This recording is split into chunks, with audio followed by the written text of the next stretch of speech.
जय माता दी। नमस्कार दोस्तों, स्वागत है आप सभी का हमारे YouTube चैनल लक्ष्मी शर्मा की कहानियां पर। ओम नमो भगवते वासुदेवाय नमः। प्यारे भक्तगणों, आज आप सभी श्रवण करेंगे मार्गशीर्ष शुक्ल मोक्षदा एकादशी व्रत संपूर्ण कथा एक साथ। मार्गशीर्ष माह के शुक्ला पक्ष की इस एकादशी के व्रत को विशेष रूप से मोक्ष प्रदायक माना गया है। महाभारत के युद्ध में भगवान कृष्ण ने अर्जुन को गीता का उपदेश इस तिथि को ही दिया था। यही कारण है कि मोक्षदा एकादशी को गीता जयंती भी मनाई जाती है। आज भगवान कृष्ण के दामोदर रूप की पूजा की जाती है। इस व्रत का विधान भी उत्पन्न एकादशी के ही समान है। आइए भक्तगणों, दामोदर भगवान का ध्यान करके कथा का श्रवण करें। धर्मराज युधिष्ठिर कहने लगे कि हे भगवान, मैंने मार्गशीर्ष कृष्ण एकादशी अर्थात उत्पन्ना एकादशी का सविस्तार वर्णन सुना। अब आप कृपा करके मुझे मार्गशीर्ष माह के शुक्ल पक्ष की एकादशी के विषय में भी बतलाइए। इस एकादशी का क्या नाम है तथा इसका व्रत का क्या विधान है, इसकी विधि क्या है, इसका व्रत करने से किस फल की प्राप्ति होती है, कृपया यह सब विधान पूर्वक कहिए। भगवान श्री कृष्ण बोले, मार्गशीर्ष माह के शुक्ल पक्ष में आने वाली इस एकादशी को मोक्षदा एकादशी कहा जाता है। यह व्रत मोक्ष देने वाला तथा चिंतामणि के समान सब कामनाएं पूर्ण करने वाला है, जिससे आप अपने पूर्वजों के दुखों को खत्म कर सकते हैं। इसका महात्म्य मैं तुमसे कहता हूँ, ध्यान पूर्वक सुनो। गोकुल नाम के नगर में बैखानस नामक राजा राज्य करता था। उसके राज्य में चारों वेदों के ज्ञाता ब्राह्मण रहते थे। वह राजा अपनी प्रजा का पुत्रवत पालन करता था। एक बार रात्रि में राजा ने एक स्वप्न देखा कि उसके पिता नरक में हैं। उसे बड़ा आश्चर्य हुआ। तथा वह विद्वान ब्राह्मणों के पास गया और अपना सपने के बारे में सुनाया। कहा, मैंने अपने पिता को नरक में कष्ट उठाते हुए देखा।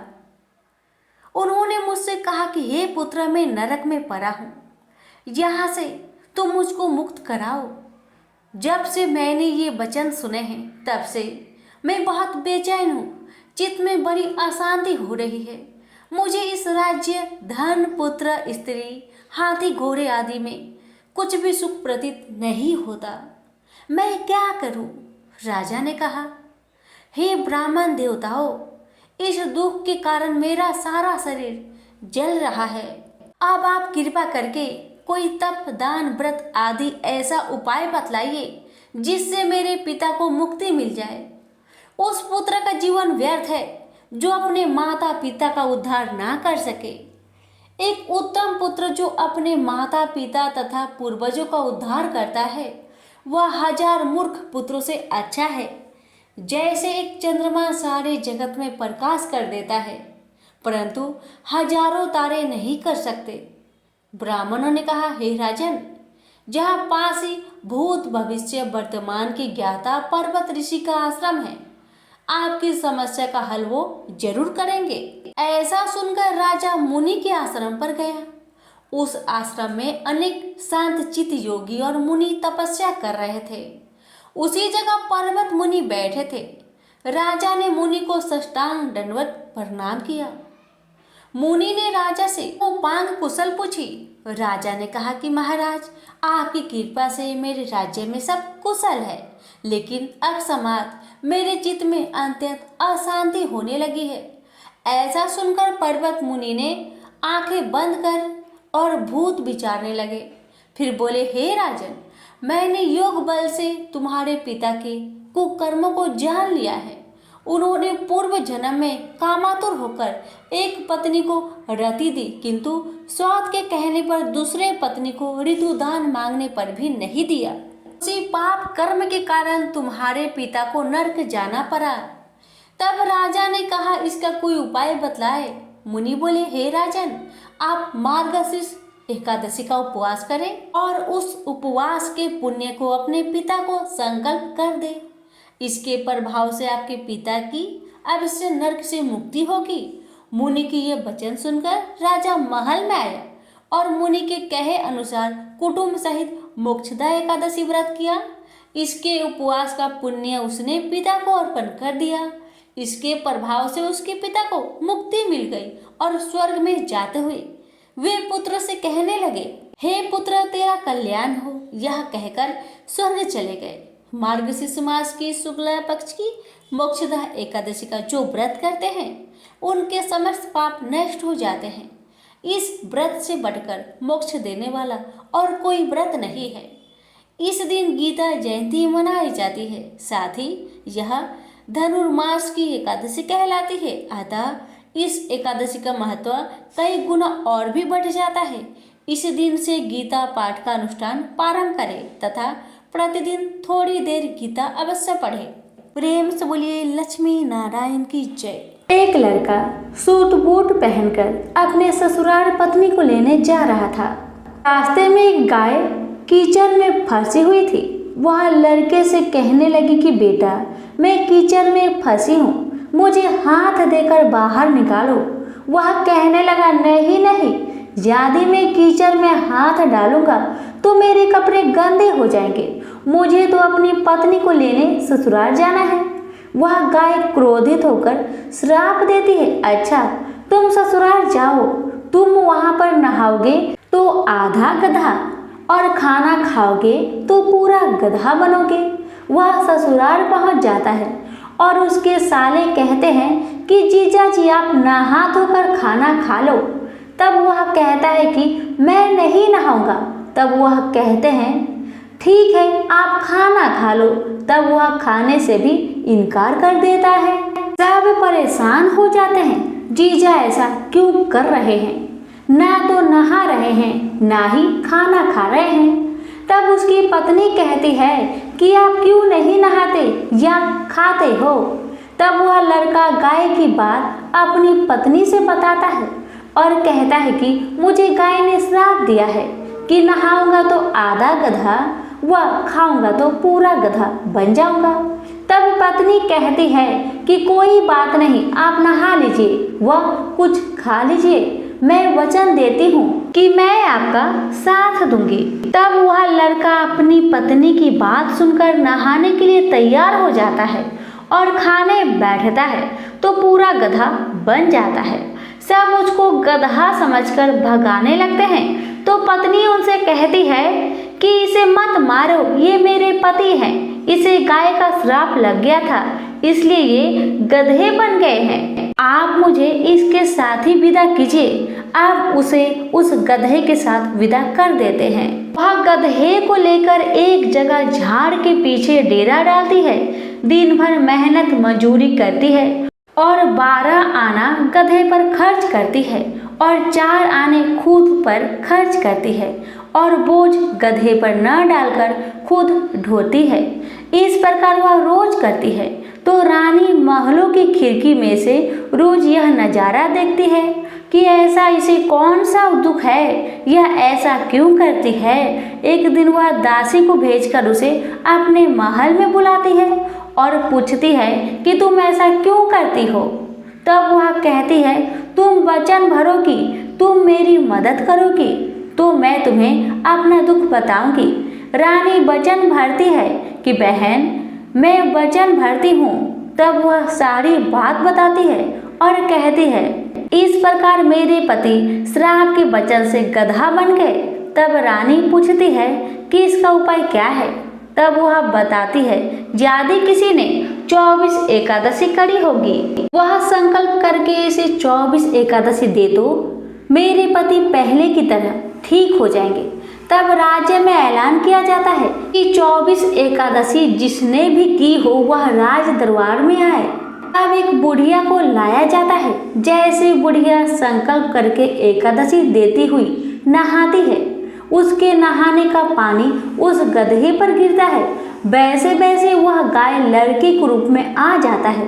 बुढ़िया लालच करके एक एकादशी व्रत रख लेती है तो उसका एक कान गधे का रह जाता है। सब कहते हैं ये क्या हुआ। तब बुढ़िया कहती है कि मैं भूखी प्यासी मरी सो, मेरे पास एक एकादशी तो रहने दो। तब सब कहते हैं, नहीं, तुमने संकल्प किया है तो सारी एकादशी इस लड़के को दो, वरना यह पूरी तरह लड़का नहीं बन पाएगा। अब वह बुढ़िया सारी एकादशी उस लड़के को दे देती है और वह गधा पूरी तरह लड़का बन जाता है। राजा सारे राज्य में ऐलान करते हैं कि जिनके भी बन पड़े एकादशी करो, एकादशी जैसा दूसरा व्रत नहीं। प्रेम से बोलिए एकादशी माता की जय। गजेंद्र मोक्ष की कथा ये प्राचीन काल की बात है। द्रविड़ देश में एक पांड्य वंशी राजा राज्य करते थे। उनका नाम था इंद्रधुम्न। वे भगवान की आराधना में ही अपना अधिक समय व्यतीत करते थे। यद्यपि उनके राज्य में सर्वत्र सुख शांति थी, प्रजा प्रत्येक रीति से संतुष्ट थी। तथापि राजा इंद्रधुम्न अपना समय राज्य कार्य में कम ही दे पाते थे। वे कहते थे कि भगवान विष्णु ही मेरे राज्य की व्यवस्था करते हैं, अतः वे अपने इष्ट परम प्रभु की उपासना में ही ददचित रहते थे। राजा इंद्रधुम्न के मन में आराध्य आराधना की लालसा उत्तरोत्तर बढ़ती ही गई। इस कारण वे राज्य का त्याग कर मलय पर्वत पर रहने लगे। उनका वेश तपस्वियों जैसा था। सिर के बाल बढ़कर जटा के रूप में हो गए थे। वे निरंतर पर ब्रह्मा परमात्मा की आराधना में तत्लीन रहते। उनके मन और प्राण भी श्री हरि के चरण कमलों में मधुर कर बने रहते। इसके अतिरिक्त उन्हें जगत की कोई वस्तु नहीं सुहाती। उन्हें राज्य, कोष, प्रजा तथा पत्नी आदि किसी प्राणी या पदार्थ की स्मृति नहीं होती थी। एक बार की बात है, राजा इंद्रधुम्न प्रतिदिन की भांति स्नान आदि से निवृत्त होकर सर्वसमर्थ प्रभु की उपासना में तत्लीन थे। वहां ब्रह्म जगत की तनिक भी ध्यान नहीं था। संयोग बस उसी समय महर्षि अगस्त्य अपने समस्त शिष्यों के साथ वहां पहुंच गए, लेकिन न पाद्य, न अर्घ्य और न स्वागत। मौन व्रती राजा इंद्रधुम्न परम प्रभु के ध्यान में निमग्न थे। इससे महर्षि अगस्त्य कुपित हो गए। उन्होंने इंद्रधुम्न को श्राप दे दिया कि इस राजा ने गुरुजनों से शिक्षा नहीं ग्रहण की है और अभिमानवश परोपकार से निवृत्त होकर मनमानी कर रहा है। ब्राह्मणों का अपमान करने वाला यह राजा हाथी के समान जड़ बुद्धि है, इसलिए इसे घोर अज्ञानमय हाथी की योनि प्राप्त हो। महर्षि अगस्त्य भागवत भक्त इंद्रधुम्न को यह श्राप देकर चले गए। राजा इंद्रधुम्न ने इसे श्री भगवान का मंगलमय विधान समझकर प्रभु के चरणों में सिर रख दिया। विध में 10 सहस्त्र योजन लंबा, चौड़ा और ऊंचा त्रिकुट नामक एक पर्वत था। वह पर्वत अत्यंत सुंदर एवं श्रेष्ठ था। उस पर्वतराज त्रिकुट की तराई में ऋतुमान नामक भगवान वरुण का कीड़ा कानन था। उसके चारों ओर दिव्य वृक्ष सुशोभित थे। वे वृक्ष सदा पुष्प और फलों से लदा रहते थे। उसी कीड़ा कानन ऋतुमान के समीप पर्वत श्रेष्ठ त्रिकुट के गहन वन में हाथियों का साथ एक अत्यंत शक्तिशाली और अमित पराक्रमी गजेंद्र रहता था। एक बार की बात है, गजेंद्र अपनी साथियों सहित तृष्णाधिक्य से व्याकुल हो गया। कमल की गंध से सुगंधित वायु को सूंघकर चितक सर्क विशाल सरोवर के तट पर जा पहुंचा। गजेंद्र ने उस सरोवर के निर्मल, शीतल और मीठे जल में प्रवेश किया। पहले तो उसने जल पीकर अपनी तृष्णा बुझाई, फिर जल में स्नान कर अपना श्रम दूर किया। तत्पश्चात उसने जल क्रीड़ा आरंभ कर दी। वह अपनी सुर में जल भरकर उसकी फुहारों से हथनियों को स्नान कराने लगा। अभी अचानक गजेंद्र ने सुर उठाकर चित्कार की। पता नहीं किधर से एक मगरमच्छ ने आकर उसका पैर पकड़ लिया था। गजेंद्र ने अपना पैर छुड़ाने के लिए पूरी शक्ति लगाई, परंतु उसका बस नहीं चलता, पैर नहीं छूटा। अपने स्वामी गजेंद्र को ग्राहग्रस्त देखकर हथनियां, कला और अन्य गज अत्यंत व्याकुल हो गए। वे सुर उठाकर सिंघारने और गजेंद्र को बचाने के लिए सरोवर के भीतर बाहर दौड़ने लगे। उन्होंने पूरी चेष्टा की, लेकिन सफल नहीं हुए। वस्तुतः महर्षि अगस्त्य के श्राप से राजा इंद्रधुम्न ही गजेंद्र हो गए थे और गंधर्व श्रेष्ठ हुहु महर्षि देवल के श्राप से ग्राह हो गए थे। वे भी अत्यंत पराक्रमी थे। संघर्ष चलता रहा।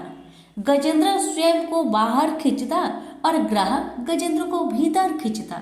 सरोवर का निर्मल जल गंदला हो गया था। कमलदल छत बिछत हो गए। जल जंतु व्याकुल हो उठे। गजेंद्र और ग्राह का संघर्ष 1 सहस्त्र वर्ष तक चलता रहा। दोनों जीवित रहे। यह दृश्य देखकर देवगण चकित हो गए। अंततः गजेंद्र का शरीर शिथिल हो गया। उसके शरीर में शक्ति और मन में उत्साह नहीं रहा, परंतु जलचर होने के कारण ग्राह की शक्ति में कोई कमी नहीं आई। उसकी शक्ति बढ़ गई। वह नवीन उत्साह से अधिक शक्ति लगाकर गजेंद्र को खींचने लगा। असमर्थ गजेंद्र के प्राण संकट में पड़ गए। की शक्ति और पराक्रम का अहंकार चूर चूर हो गया। वह पूर्णतया निराश हो गया, किंतु पूर्ण जन्म के निरंतर भागवत आराधना के फलस्वरूप उसे भागवत स्मृति हो आई। उसने निश्चय किया कि मैं कराल काल के भय से चराचर प्राणियों के शरण आए सर्वसमर्थ प्रभु की शरण ग्रहण करता हूँ। इस निश्चय के साथ गजेंद्र मन को एकाग्र कर पूर्व जन्म में सीखे श्रेष्ठ स्रोत द्वारा परम प्रभु की स्तुति करने लगा।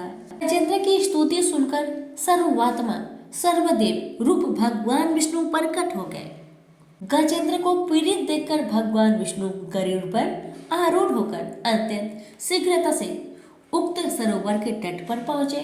जब जीवन से निराशा तथा पीड़ा से छटपटाते गजेंद्र ने हाथ में चक्र लिए गरुड़ारूढ़ भगवान विष्णु को तीव्रता से अपनी ओर आते देखा तो उसने कमल का एक सुंदर पुष्प अपनी सुर में लेकर ऊपर उठाया और बड़े कष्ट से कहा, नारायण जगत गुरु भगवान आपको नमस्कार है। गजेंद्र को अत्यंत पीड़ित देखकर भगवान विष्णु गरुड़ की पीठ से कूद पड़े और गजेंद्र के साथ ग्राह को भी सरोवर से बाहर खींच लाए और तुरंत अपने तीक्ष्ण चक्र से ग्राह का मुंह फाड़कर गजेंद्र को मुक्त कर दिया। ब्रह्मादि देवगण श्री हरि की प्रशंसा करते हुए उनके ऊपर स्वर्गिक सुमनों की वृष्टि करने लगे। सिद्ध और ऋषि महर्षि पर ब्रह्मा भगवान विष्णु का गुणगान करने लगे। ग्राह दिव्य शरीरधारी हो गया। उसने विष्णु के चरण में सिर रखकर प्रणाम किया और भगवान विष्णु के गुणों की प्रशंसा करने लगा। भगवान विष्णु के मंगलमय वरद हस्त के स्पर्श से पाप मुक्त होकर अभिशप्त हुहु गंधर्व ने प्रभु की परिक्रमा की और उनके त्रिलोक्य बंदित चरण कमलों में प्रणाम कर अपने लोक को चला। भगवान विष्णु ने गजेंद्र का उद्धार कर उसे अपना पार्षद बना लिया। गंधर्व सिद्ध और देवगण उनकी लीला का गान करने लगे।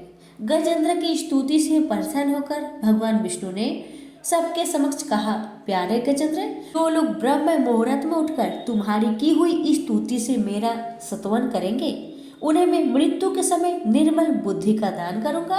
यह कहकर भगवान विष्णु ने पार्षद रूप में गजेंद्र को साथ लिया और गरुड़ारूढ़ होकर अपने दिव्य धाम को चले गए। प्रेम से बोलिए लक्ष्मी नारायण की जय। अर्जुन ने कहा, हे भगवान, मुझ पर कृपा करके अत्यंत गुप्त आध्यात्मिक विषयक वचन जो आपने कहे उनसे मेरा मोह दूर हो गया है। हे कमल नयन, मैंने जीवों की उत्पत्ति और आपके मुख रविंद्र से विस्तार पूर्वक सुना।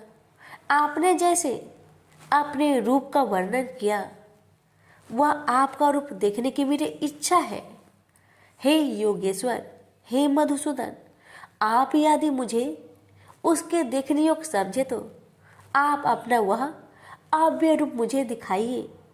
भगवान जी ने कहा, पार्थ, नाना प्रकार के, नाना वर्ण के और नाना आकारों के मेरे शत शत सहस्त्र सहस्त्र दिव्य रूप को देखो।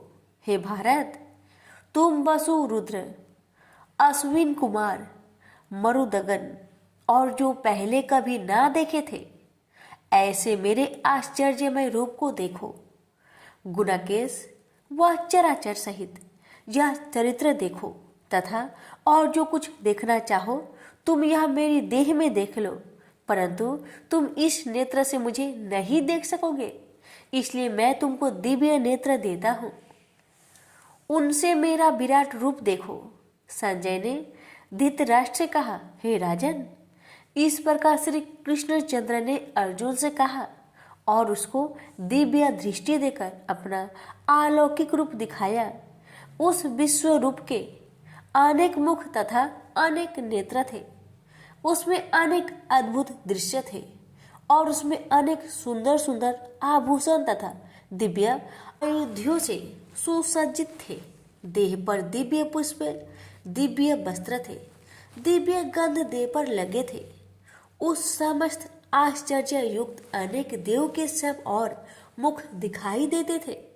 आकाश में हजारों सूर्य की प्रभा एक साथ हो तो भी उस महात्मा की प्रभा की समानता न कर सकेगी।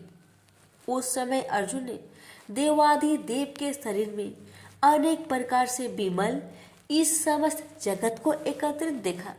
अर्जुन आश्चर्य से चकित हो गया और उसका शरीर रोमांचित हो गया। उसने सिर नवाकर हाथ जोड़कर, हे देव, आपकी इस देह में सब देह भिन्न प्राणियों के समुदाय कमलासन पर बैठे हुए देवताओं के इस ब्रह्म संपूर्ण ऋषि और दिव्य सर्प को मैं देखता हूँ। हे विश्वेश्वर, तुम्हारे अनेक भुजा, अनेक उदर, अनेक मुख, अनेक नेत्र है। अतः आपका रूप अनंत है। आपके अंत तथा आदि को मैं नहीं देखता, किंतु समस्त मैं आपका ही रूप देखता हूँ।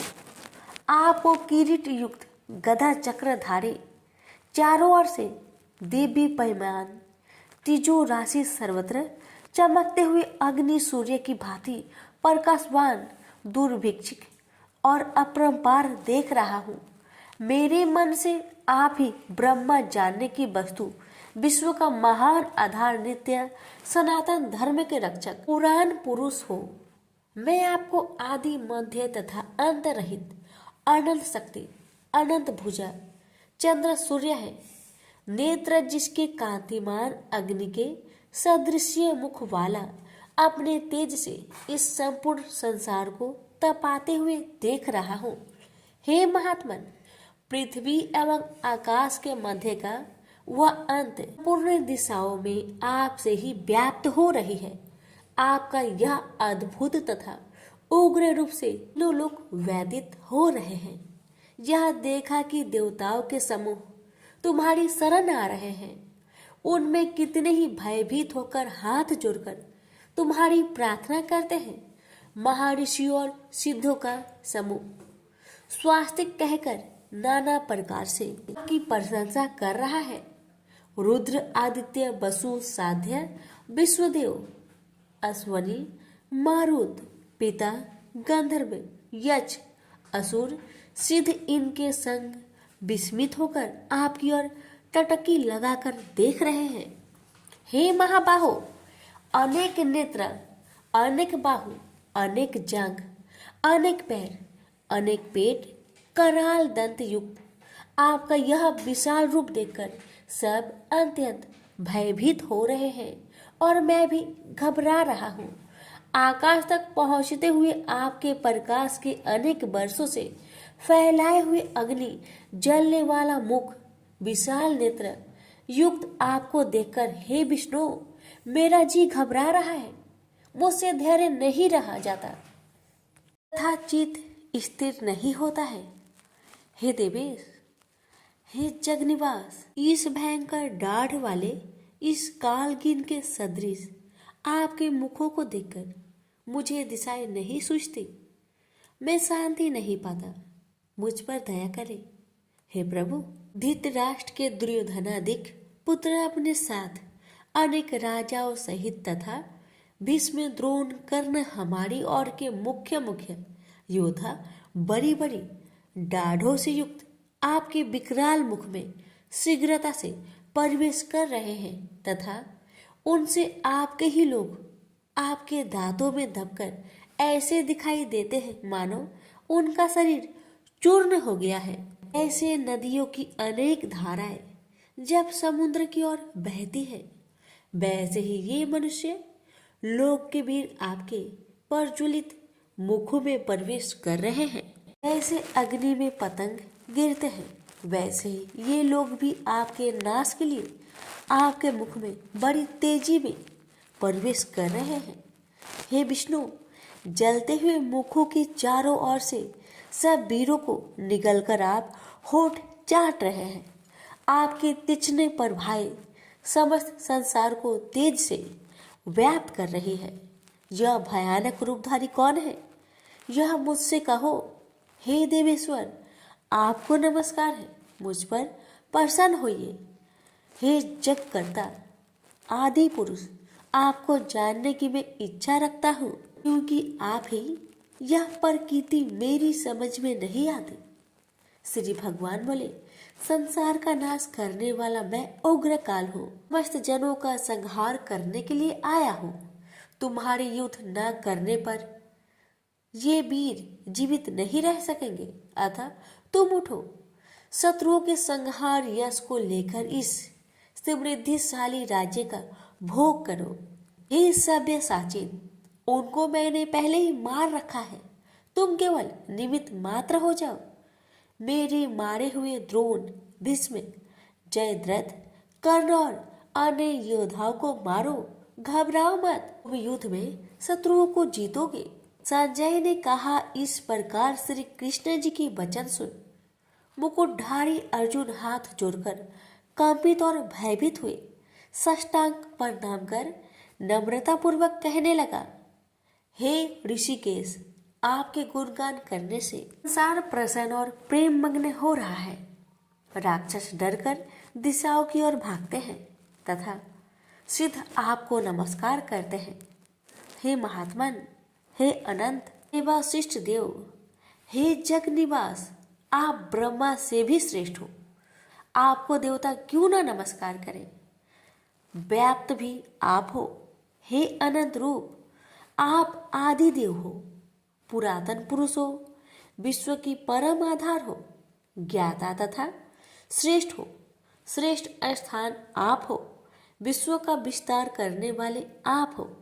आपकी महिमा को ना जानकर मैंने आपको अपना मित्र मानकर हे कृष्ण, हे सखे, ऐसा जो तिरस्कार से कहा सो प्रमोद से तथा स्नेह से हे अच्युत, आप प्रियमय रूप आपसे इन बातों की क्षमा मांगता हूँ जो कि मैंने परिहास से विहार सोते बैठते और भोजन समय अकेले अथवा मित्रों के मध्य में आपका अपमान किया है। आप इस स्थान जंगल रूप लोक के पिता, पूज्य और महान गुरु हो।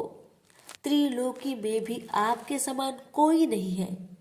आपसे अधिक अतुल प्रभाव कहाँ से होगा। इसलिए स्तुत्य इस आपसे सिर झुकाकर प्रणाम करके यही प्रार्थना करता हूँ कि मुझ पर कृपा करें। हे देव, जैसे पिता पुत्र के, मित्र मित्र के, पति पत्नी के अपराध को क्षमा करता है, वैसे ही आप भी मेरे अपराध को क्षमा करें। हे देव, जो पहले कभी नहीं देखा ऐसा आपका रूप देखकर मैं प्रसन्न हूँ, परंतु भय से मेरा मन व्याकुल है, इसलिए वही पहला रूप मुझे दिखाइए तथा हे देवेश, हे जगनिवास, आप प्रसन्न हो जाइए। हे शस्त्र बाहु विश्वमूर्ति, मैं फिर आपको वही किरीट गदा और हाथ में चक्र धारण किए हुए देखना चाहता हूँ। श्री कृष्ण भगवान ने कहा, हे अर्जुन, मैंने प्रसन्न होकर यह तेजोमय अनंत आद्य विश्व रूप अपने योग के प्रभाव से तुमको दिखलाया है, जिसको तुम्हारे अतिरिक्त इससे पहले किसी ने नहीं देखा था। मेरा ऐसा भयानक रूप देख तुम व्याकुल और मूढ़ न हो। भय त्याग, प्रसन्नचित होकर फिर तुम मेरा वही रूप देखो। संजय ने कहा। इतना कहकर श्री कृष्ण फिर चतुर्भुज और सौम्य रूप धारण कर कृष्ण ने अर्जुन को, जो भयभीत था, धीरज बधाया। अर्जुन ने कहा, हे जनार्दन, आपके सौम्य दिव्य मंगल रूप को देखकर मैं प्रसन्नचित होकर स्वस्थता को प्राप्त हुआ। श्री कृष्ण बोले, हे पार्थ, मेरा जो विश्व रूप तुमने देखा है, इसका दर्शन संभव नहीं।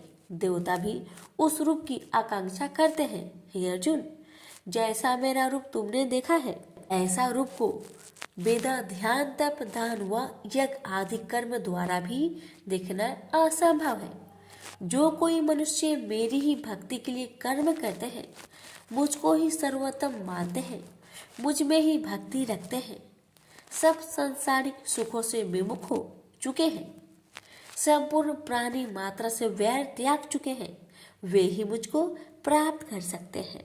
प्रेम से बोलिए श्री कृष्ण भगवान की जय। सुनिए 11वां अध्याय की महात्म्य। श्री भगवान जी बोले, हे लक्ष्मी, अब 11वें अध्याय का महात्म्य सुनो। एक तुंगभद्र नामक नगर था, जिसके राजा का नाम सुखानंद था। वह श्री लक्ष्मी नारायण की बहुत सेवा करता था।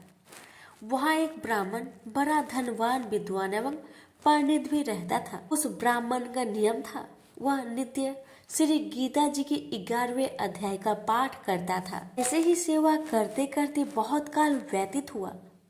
एक दिन राजा घर को गया। उस दिन बहुत से अजीत देशांतर फिरते फिरते उस नगर को आए। अतीतों ने राजा से जगह मांगी। राजा ने बड़ी हवेली खुलवा दी। वहां अतीत उतरे। राजा ने सीधा दिलवाया। रसोई पाकर अतीत बड़े प्रसन्न हुए और अमृत तुल्य वचन बोले। राजा उनके दर्शन को गया। राजा का बेटा भी साथ था और कई भृत्य भी साथ थे। राजा उस हवेली में गया जहाँ महंत ठहरा हुआ था। उसके साथ राजा बातचीत करने लगा और राजा का पुत्र खेलने लगा। वहाँ एक प्रेत रहता था। उस प्रेत ने राजा के पुत्र को मार डाला। चाकरों ने राजा को खबर दी।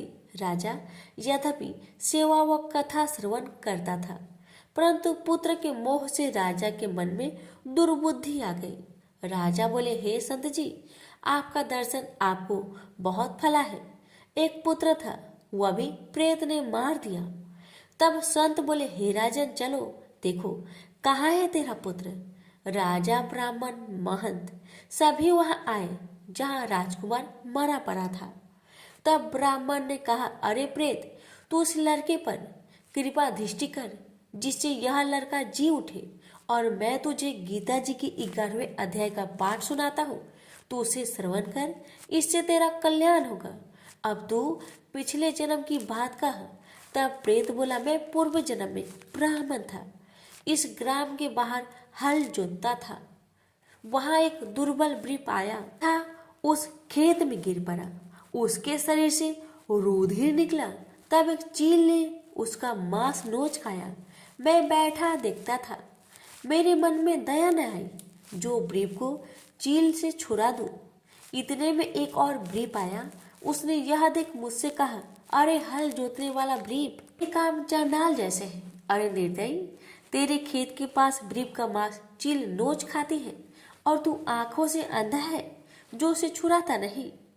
सो मेरे श्राप से प्रेत योनि को पाएगा। तब मैंने उसके चरण पकड़कर कहा, मेरा उद्धार कैसे होगा। उस वृक्ष ने कहा, जब तुमको कोई गीता जी की 11वें अध्याय का पाठ सुनाएगा तब तेरा उद्धार होगा। प्रेत अपनी कथा कह चुका था। तब वृक्ष ने राजा से कहा, इसका उद्धार करिए और बेटे को जीवित कराइए। तब वृक्ष ने गीता जी के 11वें अध्याय का पाठ सुनाया और प्रेत पर जल छिड़का, जिससे प्रेत ने उधम देह से छूटकर देवदेही पाई और राजा का पुत्र भी सजीव हुआ। प्रेत देही में श्याम सुंदर चतुर्भुज रूप हो गया। स्वर्ग से विमान आए, उसमें बैठकर वह प्रेत स्वर्ग को गया। राजा का पुत्र भी गीता के 11वें अध्याय का पाठ सुनने से श्री नारायण का भक्त हुआ। तब उस ब्राह्मण से राजा ने भी गीता के 11वें अध्याय का पाठ श्रवण किया। इस प्रकार वह राजा परम गति का अधिकारी हुआ। प्रेम से बोलिए लक्ष्मी नारायण की जय। कि एक ब्राह्मण था, वह प्रतिदिन मंदिर में जाता था। वह प्रतिदिन तुलसी माता की पूजा करता था। वह तुलसी माता से प्रतिदिन प्रार्थना करता था कि हे तुलसी महारानी, मेरे आनंद करना। तुलसी माता ने सोचा कि यह ब्राह्मण तो बहुत सीधा है और गरीब है और प्रतिदिन मेरी पूजा करता है, मुझे इसके लिए कुछ न कुछ जरूर करना चाहिए। तो तुलसी महारानी एक कन्या का रूप बनाकर बैठ गई और उस ब्राह्मण से बोली कि ब्राह्मण, मैं भी तेरे घर आना चाहती हूँ। ब्राह्मण ने सोचा कि 6 लड़कियां तो मेरे घर पहले से ही है और 7 लड़कियां का मैं कैसे पालन पोषण करूंगा, लड़कियां की शादी मैं कैसे कराऊंगा, मेरे पास तो कुछ ऐसा भी नहीं है। यह व्यभिचार करके बहुत परेशान रहने लगा। उसको तो खाना भी नहीं भा रहा था। उसकी औरत ने कहा, क्या बात है, आजकल तुम बहुत दुखी रहने लगे हो। तो इस पर ब्राह्मण बोला कि मैं मंदिर जाता हूँ, वहां पर एक छोटी सी सुंदर सी कन्या बैठी है और वह मुझसे कहती है कि मैं आपके घर आऊंगी। ब्राह्मण की पत्नी बोली, अरे इसमें परेशान होने की क्या बात है, आ रही है तो आ जाने दो। ब्राह्मण बोला कि पहले से अपनी 6 लड़कियां तो है ही, उनकी भी अपनी शादी को करवानी है। तो इस पर ब्राह्मणी बोली कि अरे ये तो कोई बात नहीं है, अपनी 6 लड़कियों की शादी करवाएंगे, वैसे 7वीं की भी करवा देना। अगले दिन जब ब्राह्मण वह मंदिर गया तो वह छोटी कन्या ने पूछा, ब्राह्मण मैं आपके घर आऊं? तो ब्राह्मण बोला, हाँ चल बेटा चल। कन्या को ब्राह्मण घर लेके चला आया। तुलसी माता के कन्या रूप में ब्राह्मण के घर आने से ब्राह्मण घर बहुत आनंद हो गया। घर में लक्ष्मी की बारिश हो गई। जब ब्राह्मण 7 कन्याओं की शादी के लिए वर ढूंढने जाने लगा तो उस छोटी सी कन्या ने कहा कि मेरे तो शालिग्राम जी के मंदिर में जाकर शालिग्राम जी को बोलना कि बारात लेकर आए और मेरी 6 बहनों के तुम्हारे इच्छा से वर ढूंढ लेना। तुलसी महारानी की मेहरबानी से उसके तो सब जेवर, कपड़ा, खाना सब तैयार हो गया और अच्छी धूमधाम से उनकी शादी हो गई और उस ब्राह्मण पर तुलसी माता टुटमान हो गई। हे तुलसी माता, जैसे आप ब्राह्मण पे टुटमान हुए वैसे हम पर भी होना और जैसा आनंद ब्राह्मण के करा वैसा हम सबके करना। प्रेम से बोलिए तुलसी महारानी की जय।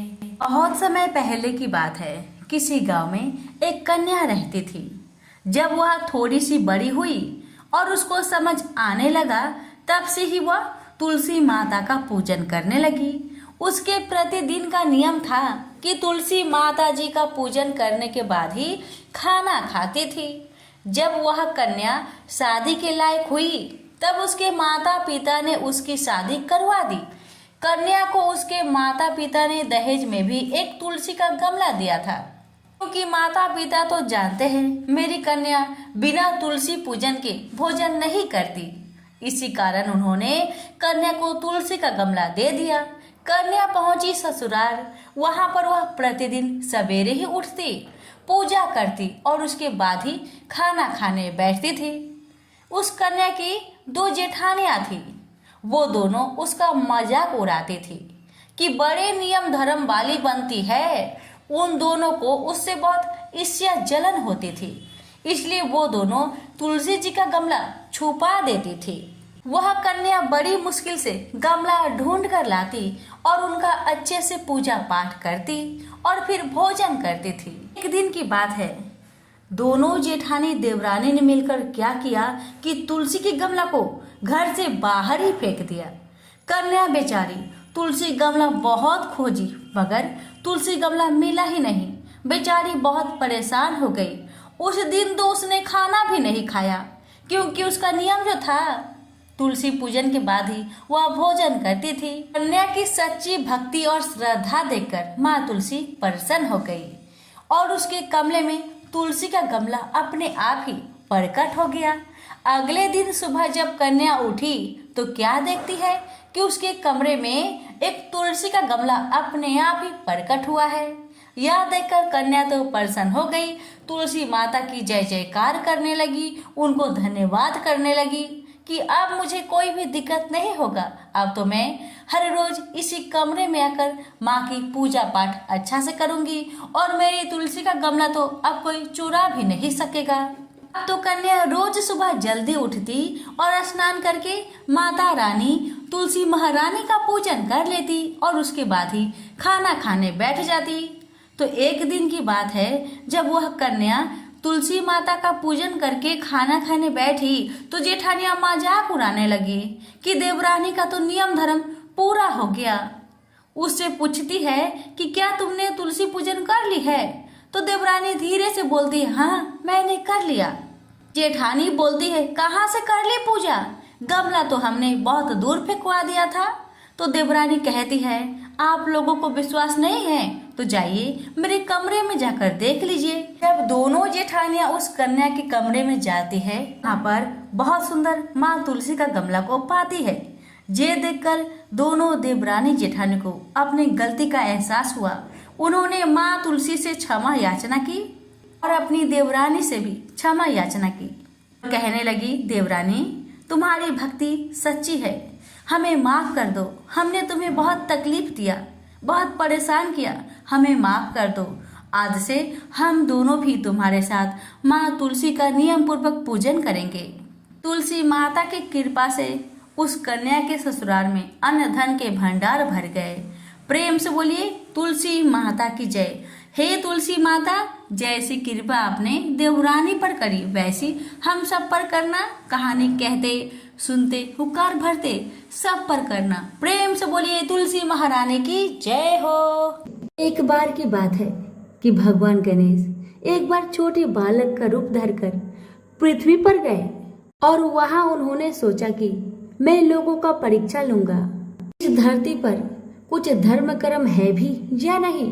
भगवान गणेश अपनी दोनों हाथों में एक एक छोटी चम्मच पकड़कर एक चम्मच में चावल और एक चम्मच में दूध लेकर गांव के सभी घरों में बारी बारी जाकर एक ही बात कह रहे थे कि कोई मेरे लिए खीर बना दो, कि कोई मेरे लिए खीर बना दो। लोग उसकी बात सुनकर उनका मजाक उड़ाते थे। सब गांव वाले उनसे कहते कि ए बुद्धू बालक, क्या कभी एक चम्मच चावल और एक चम्मच दूध से खीर बना है जो तुम घर घर घूमकर चिल्ला रहे हो कि मेरे लिए कोई खीर बना दो, कि मेरे लिए कोई खीर बना दो। ऐसा कह कहकर गांव वाले भेष रूपी गणेश जी का मजाक उड़ा रहे थे। भगवान गणेश गांव वालों की बातें सुनकर आगे बढ़ जाते हैं। ऐसे ही वह पूरे गांव में चलते चलते बालक आखिर में एक बुढ़िया माई के पास पूछते हैं। वहां बहुत से बच्चे खेल रहे होते हैं और बुढ़िया माई बैठी बैठी बच्चों के खेल को देख रही होती है। गणेश जी महाराज ने वहां जाकर कहा, बुढ़िया माई, ये चावल और दूध से मेरे लिए खीर बना दोगी क्या? छोटे से बालक की बातें सुनकर बुढ़िया माई ने हंसकर मजाक करते हुए कहा, बेटा खीर तो मैं बना दूंगी, लेकिन मुझे भी खीर देना होगा। भेष रूपी गणेश जी ने कहा, जरूर अम्मा, आपको मैं जरूर दूंगा, सब बच्चों को भी दूंगा। तुम चिंता मत करो बूढ़ी अम्मा, बस अपने घर में जाओ और जो सबसे बड़ा बर्तन हो उसे बाहर लेकर आओ। बूढ़ी माई ने बच्चे की कहे अनुसार घर के सबसे बड़े बर्तन को लेकर बाहर आई। घर के बने गणेश जी ने कहा, माँ इतनी छोटी सी भिगोनी से क्या होगा, कोई इससे भी बड़ा बर्तन लाओ, उसमें खीर बनाना। बुढ़िया माई फिर से एक बहुत बड़ा बर्तन लेकर आई, उसमें दूध और चावल डलवा दिए और चूल्हे पर खीर बनाने के लिए रख दिया गया। जब खीर में उबाल आने लगा तो बुढ़िया माई ने थोड़ी सी खीर प्याले में निकाल ली, थोड़ी सी ठंडी करके गणेश जी का नाम लेकर भोग लगाकर चखने लगी। खीर तो अति स्वादिष्ट बनी थी। बुढ़िया माई ने बालक से कहा, ले बेटा खीर बन गई है, अब तुम खा लो। उसके बेटे ने कहा, माँ खीर से तो मेरा पेट भर गया, अब आप खाओ और इन सब बच्चों को खिला दो। बुढ़िया माई ने कहा, बेटा तूने खीर तो नहीं खाई, फिर पेट कैसे भर गया? बालक ने कहा, आपने मेरा प्रेम से नाम लेकर दरवाजे के पीछे खड़े होकर खीर खाई थी, उससे मेरा पेट भर गया। बुढ़िया माई समझ गई कि यह बालक तो भगवान गणेश का ही रूप है। वह खीर सभी बच्चों को खिला दी, जो वहां खेल रहे थे उन्हें भी खिलाई, तो भी बर्तन भरा हुआ था। अब गांव के सभी लोगों को बुला बुलाकर बुढ़िया माई ने खीर खिलाई तो सभी सोच में पड़ गए कि इस गरीब बुढ़िया के पास इतनी सारी खीर कहाँ से आई। अंत में बुढ़िया माई को गणेश जी ने आशीर्वाद दिया कि और जो खीर बच गई है उससे तुम घर में पीछे खारा खोदकर गाड़ाओ। फिर कुछ दिन बाद वो खीर सोना बन गई। बुढ़िया माई अब तो आनंद और ठाट बाट से रहने लगी। गणेश जी की कृपा से बुढ़िया की सारी दुख तकलीफ समाप्त हो गई। तो प्रेम से बोलिए गणेश महाराज की जय। ओम जय एकादशी, जय एकादशी, जय एकादशी माता। विष्णु पूजा व्रत को धारण कर शक्ति मुक्ति पाता। ओम जय एकादशी माता। तेरे नाम की नाओ देवी, भक्ति प्रदान करनी, गण गौरव की देनी माता, शास्त्रों में है वर्णी। ओम जय एकादशी माता। मार्गशीर्ष के कृष्ण पक्ष की उत्पन्न विश्वतारिणी जन्मी, शुक्ल पक्ष में होई मोक्षदा मुक्ति दाता बनाई। ओम जय एकादशी माता। पौष के कृष्ण पक्ष की सफला नामक है, शुक्ल पक्ष में होए पुत्रदा आनंद अधिक रहे। ओम जय एकादशी माता।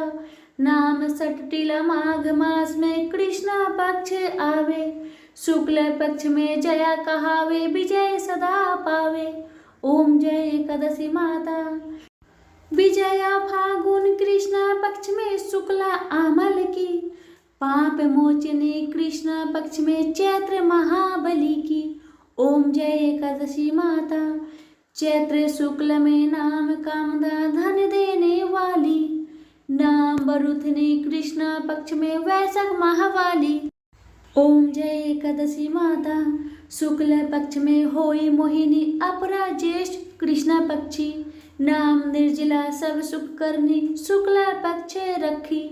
ओम जय एकादशी माता।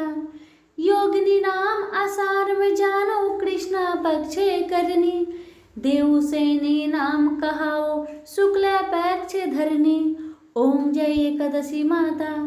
कामिक श्रावण मास में आवे, कृष्ण पक्ष कहिए, श्रावण शुक्ला होए पवित्र, आनंद से रहिए। ओम जय एकादशी माता।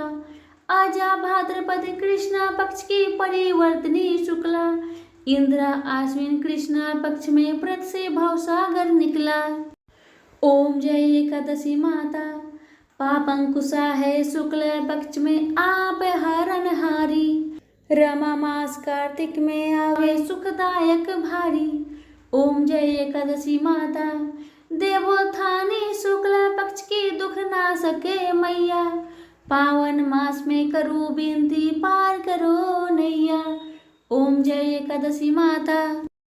परमा कृष्ण पक्ष में होती जन मंगल करनी, शुक्ल मास में होई पद्मिनी दुख दरिद्र हरनी। ओम जय एकादशी माता। जो कोई आरती एकादशी की भक्ति सहित गावे, जन गुरुदीत स्वर कबासा निश्चय वह पावे। ओम जय एकादशी माता। ओम जय एकादशी माता। प्रेम से बोलिए एकादशी मैया की जय।